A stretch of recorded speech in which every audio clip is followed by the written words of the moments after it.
Republican पक्षाचे राष्ट्रीय अध्यक्ष केंद्रीय सामाजिक न्याय राज्यमंत्री रामदास आठवले यांच्या आदेशानुसार Republican party of India Athawale पक्षाची उल्हासनगर शहर जिल्हा कार्यकारिणी बरखास्त करण्यात आली असून रिपाईचे उल्हासनगर शहराध्यक्ष भगवान भालेराव यांच्यावर शिस्तभंगाची कारवाई करून रिपब्लिकन पक्षातून निलंबित करण्यात आले आहे।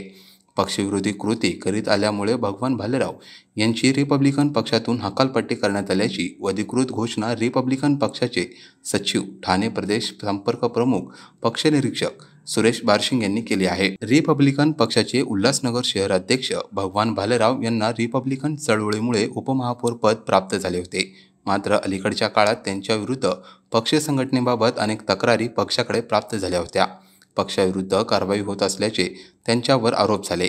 त्यामुळे पक्षशिस्तभंगाची कारवाई म्हणून भगवान भालेराव यांना पक्षातून निलंबित करण्यात येत असून रिपब्लिकन पक्षाची उल्हासनगर शहर कार्यकारिणी बरखास्त करण्यात आल्याची अधिकृत घोषणा सुरेश बारशिंग यांनी आज केली आहे।